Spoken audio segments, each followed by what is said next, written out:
시청자 여러분 안녕하십니까? VOA 뉴스투데이 시작합니다. 북한이 기관총과 박격포, 탄약과 수류탄 등을 중동 지역에 판매하려던 정황이 유엔 보고서에서 확인됐습니다. 팔려고 했던 무기는 탄약 등 종류만 20여 종이고 개수로는 4천만 개에 육박한 것으로 알려져 북한이 재래식 무기의 대량 제조와 조달 역량을 갖췄는지 여부가 주목됩니다. 첫 소식 함지아 기자가 단독 보도합니다. 리비아 제재 문제를 다루는 유엔 안보리 1970 위원회가 최근 공개한 연례 보고서입니다. 보고서는 지난 2015년 아랍에미리트 국적자 압둘라만 바거가 북한의 조선 광업개발무역회사를 통해 무기를 조달하려고 했다면서 당시 조선 광업개발무역회사에 제출된 조달 희망 무기 목록을 공개했습니다. 등재된 무기는 모두 24개 종으로 총기와 기관총, 박격포, 로켓포용 탄약과 수류탄, 방탄조끼 등이며 구체적으로 기관총 탄약 2천만 개와 소총 탄약 1,000만 개, 반자동 권총 탄약 5천 개, 120mm 박격포탄 3만 개, 107mm 로켓포 탄약 4만 개, 수류탄 3천 개, 방탄조끼 5천 개 등입니다. 이들 탄약 등의 무기를 개당 단위로 합칠 경우 3,800만 개가 넘습니다. 보고서는 다만 무기 거래는 이뤄지지 않았으며 아랍에미리트 군 당국은 세르비아를 통해 이들 무기를 구매했다고 밝혔습니다. 이어 당시 거래 성사를 위해 북한 국적자 김윤송이 바거와 연락을 주고받고 조선광업개발무역회사와 관련이 있는 것으로 보이는 이란 주재 북한 대사관 3등 서기관인 장용선과 리형이란 인물이 관여하는 등 당시 북한이 중동 지역에서 무기 거래를 시도했었다는 사실이 확인됐습니다.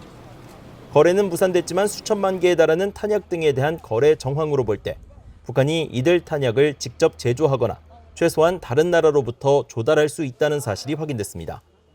북한은 과거 여러 차례 중동과 아프리카 등지에 무기를 판매하고 있다는 지적을 받은 바 있습니다. 유엔 안보리는 대북 제재 결의를 통해 북한의 무기 거래를 전면 금지한 상태지만 북한이 무기 판매를 시도하거나 실제로 성공한 사례가 지속적으로 나오고 있습니다. 유엔 등은 아프리카 예멘의 후티 반군이 북한이 만든 73식 기관총을 사용하고 있다고 밝혔으며 후티 반군이 발사한 단거리 탄도미사일은 북한의 화성 6형 미사일의 개량형일 가능성이 높다고 지적하기도 했습니다. 또 2016년에는 북한을 출발해 에리트레아로 향하던 선박에서 군사용 고주파 무전기와 암호 해독용 마이크, GPS, 고주파 안테나 등이 적발됐으며 콩고민주공화국에서는 북한제 권총과 AK-47 소총이 발견돼 논란이 일었습니다. VOA 뉴스 함지아입니다. 북한이 최근 미국이 타이완 문제에 간섭하면서 하나의 중국 원칙을 위반하고 영내 안정을 위협하고 있다고 주장한 데 대해 타이완 정부가 영내 안보를 훼손하는 것은 북한의 탄도미사일 발사라고 반박했습니다. 타이완 외교부 대변인은 20일 최근 북한 외무성이 성명을 통해 미국 정부가 중국의 내정인 타이완 문제에 깊숙이 개입하면서 하나의 중국 원칙을 위반하고 있으며 영내 안정을 해치고 있다고 주장한 데 대한 VOA의 논평 요청에 이같이 밝혔습니다. 그러면서 북한은 올해 초부터 대륙간 탄도미사일 ICBM 등 여러 미사일을 계속 시험 발사했다고 지적하고 타이완 정부는 북한의 행동이 영내에 미칠 잠재적 영향에 대해 면밀히 주시하고 있다고 밝혔습니다. 이어 타이완은 인도태평양의 일원으로서 한반도 등 영내 평화와 안정을 공동으로 증진하고 규칙에 기반을 둔 국제질서를 수호하기 위해 국제사회와 조율하며 뜻을 같이 하는 국가들과 협력할 용의가 있다고 강조했습니다. 북한 풍계리 핵실험장의 3번 갱도에 이어 4번 갱도 주변에서도 최근 새로운 움직임이 포착되면서 북한의 연쇄 핵실험 가능성이 주목받고 있습니다. 미국의 전문가들은 이런 관측에 대해 상당히 신빙성이 있다면서도 실제 핵실험 시기에 대해서는 여전히 여러 변수가 있다고 분석했습니다. 박형주 기자가 보도합니다.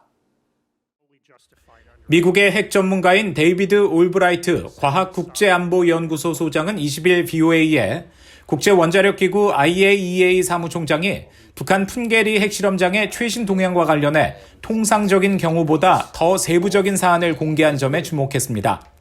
이는 신뢰할 만한 위성 정보를 확보할 수 있는 IAEA가 풍계리 핵실험장을 면밀히 주시하고 있음을 보여준다면서 이번 정보는 북한의 연쇄 핵실험 가능성을 시사한 점에 경각심을 가질 필요가 있다고 강조했습니다. Probably the most alarming thing in in this new information is that North Korea could test more than one nuclear device in the same day or in the same period of time. And if they can do that, they can gain a considerable amount of information. 국제원자력기구 IAEA의 라파엘 그로시 사무총장은 이날 공개된 한국 동아일보와의 인터뷰에서 3번 갱도를 포함해 풍계리에서 이루어지는 모든 활동은 연쇄 핵실험 가능성 징후와 일치한다고 밝혔습니다.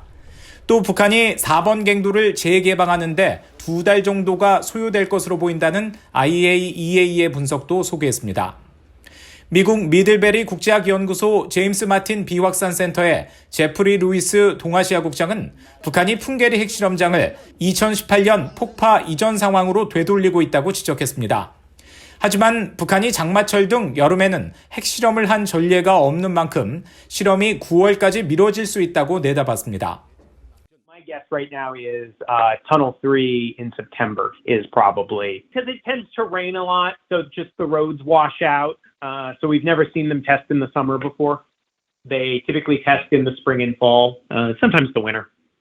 IAEA 사무차장을 지낸 올리 하이노넨 미국 스팀슨 센터 특별연구원도 3번 갱도는 정치적 결단이 내려지면 핵실험을 위한 기술적 준비가 된 것으로 보이지만 4번 갱도는 핵실험이 가능하려면 몇 달이 걸릴 것이라고 전망했습니다. 그런가 하면 북한이 최대의 관심을 끌기 위해 미국의 독립기념일인 7월 4일 핵실험에 나설 가능성도 제기됩니다. They tested. They did many tests on July 4th weekend in the past, so that's entirely possible that they would do that because, and I think the reason they do that is that they're trying to get maximum attention, both from the media and from inside of governments.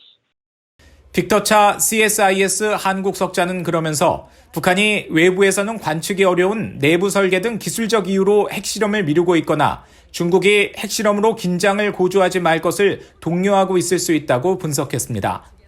VOA 뉴스 박형주입니다. 지난해 한국 문재인 정부의 대북전단 살포금지법을 다룬 하원 내 초당적 코커스 톰 렌토스 인권위원회가 한국 내 인권 상황을 점검하는 미국 의회 이례적인 청문회를 또다시 소집했습니다. 하원 내 초당적 코커스인 톰 렌토스 인권위원회는 20일 한국 내 난민 실태와 한국 새 정부의 난민 정책을 점검하는 청문회를 오는 24일 개최한다고 밝히고 탈북민과 억압적 정권으로부터 탈출한 난민에 대한 강제 송환 금지 원칙 등 국제 기준에 대한 한국의 책무를 점검하고 난민 정책에 대한 한국 윤석열 정부의 변화 등을 살펴볼 것이라고 밝혔습니다. 이날 청문회에는 미국 민간단체 북한 자유연합의 수잔 숄티 대표와 한국공익법센터의 김종철 변호사, 전환기정의 워킹그룹 법률분석관인 신희석 박사, 인제대 일산백병원의 손문준 교수 등이 증인으로 출석합니다. 위원회 측은 한국이 1992년 유엔 난민협약에 가입했지만 2001년이 돼서야 처음으로 난민을 인정했고 난민 지위 부여 비율이 선진국 가운데 최하위권이라고 지적하면서 특히 국제 기준에 미달하는 억류 조치부터 한국을 위해 일했던 아프간인들을 난민이 아닌 특별 공로자로 지정하는 것까지 한국의 난민 정책은 선진국의 추세를 벗어났다고 밝혔습니다. 뉴욕시 의회 의원이 북한에 장기간 억류됐다가 고문 등으로 혼수 상태에 빠진 뒤 송환돼 숨진 미국인 대학생 오토 원비어를 기리기 위해 추진하는 뉴욕 맨해튼 유엔 주재 북한 대표부 앞 도로명 개정 작업이 다른 시의원의 반대로 지체되고 있는 것으로 파악됐습니다. 오토 원비어의 어머니 신디 원비어 씨는 16일 자신의 사회연결망 서비스에 뉴욕시 의회 의원이 유엔 주재 북한 대사관 도로명을 오토 원비어 길로 명명하려는 노력을 방해하고 있다면서 누가 이 문제를 도와줄 수 있느냐는 내용의 글을 올렸습니다. 오토 원비어 길 제정 조례안은 지난 2019년 1월 공화당 소속의 조 보렐리 뉴욕시 의원이 오토 원비어의 운명에 이목을 집중시켜야 한다며 발의한 것입니다. 이런 가운데 에릭 아담스 뉴욕시장 대변인실은 20일 미국 폭스뉴스에 북한의 인권 유린을 심각하게 규탄하며 시의회가 오토 원비어길 개칭을 결정하면 이를 지지할 것이라고 밝혔고 마이크 폼페오 전 국무장관과 존 케리 전 국무장관을 비롯해 빌 리처드슨 전 뉴멕시코 주지사 등도 관련 개정안에 대한 초당적 지지 의사를 전했습니다. 지난달 북중 무역이 사상 최저 수준으로 떨어진 것으로 나타났습니다. 중국 해관 총서가 18일 공개한 북중 무역 자료에 따르면 양국의 5월 무역액은 2,031만 달러로 전달인 4월에 1억 234만 달러에 비해 약 80% 감소해 최근 상승 조짐을 보이던 양국 무역이 감소세로 돌아섰습니다. 특히 북한은 지난 4월 중국으로부터 790여 개 품목을 수입했지만 지난달 수입 품목은 단 87개로 크게 줄어든 것으로 나타났습니다. 특히 올해 초부터 수입량이 크게 늘어나던 보건용 안면 마스크와 의약품 등은 지난달 전혀 수입되지 않았습니다. 두 나라는 올해 1월부터 화물열차 운행을 재개했지만 신종 코로나 바이러스로 인해 중국 단둥 지역이 봉쇄되면서 지난 4월 말부터 운행을 중단했으며 이에 따라 열차를 통해 북한으로 유입되는 화물의 양이 크게 줄면서 전체적인 북중 무역액 감소로 이어진 것으로 풀이됩니다. 이상으로 VOA 뉴스투데이를 모두 마칩니다. 시청해주신 여러분 고맙습니다.